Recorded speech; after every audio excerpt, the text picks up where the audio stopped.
So, in this week's Sedra, we're going to ask why the Cohen Gadol wore bells. Many of the 613 mitzvahs have two aspects to them, a practical benefit and a philosophical value.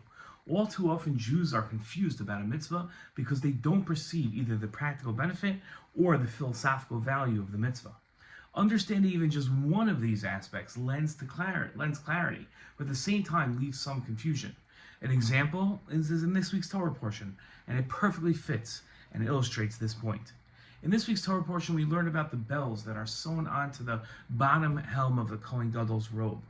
The verse reads, Aaron shall wear it while officiating, so that the sound of it is heard when he comes into the sanctuary before God and when he goes out, so that he doesn't die. The Rashbam explained this strange pasuk. It says, the golden bells knock against each other. When explaining the purpose of having the bells sewn onto the bottom of the Cohen Gadol's robe, our early scholars seemingly disagree. But the differences between the three opinions of our early scholars aren't actual disagreements. Rather, they address different aspects of the mitzvah. Let's explain, go by one.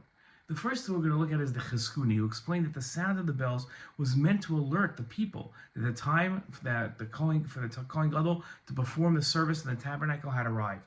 The Cheskuni quoted a second explanation as well, and he wrote that according to another interpretation, the sound was necessary to warn the other Kohanim not to enter the Kodesh Kodashim. The Cheskuni offered two explanations that both address a practical benefit to the bells sewn on the bottom of the Cohen Gadol's robe. The Bechor Shur, another commentary, offered a different practical benefit, but it also has a philosophical value to it.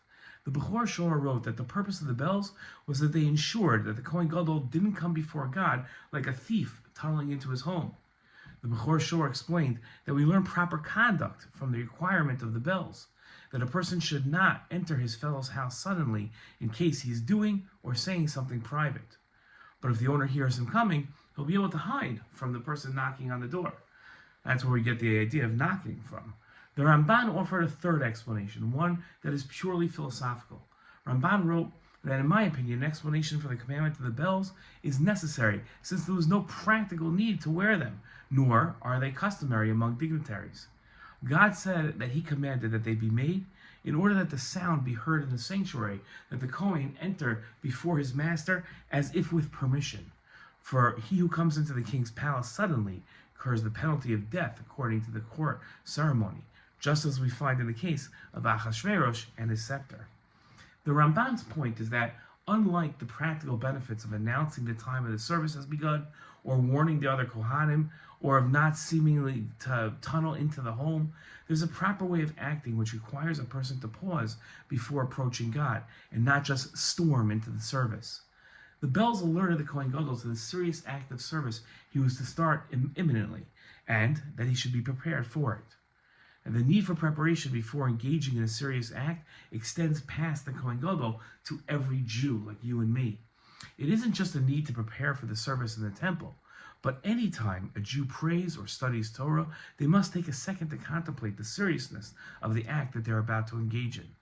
That's proper, and that helps fulfill the mitzvah of either prayer or service in the temple or Torah study properly. Shabbat Shalom.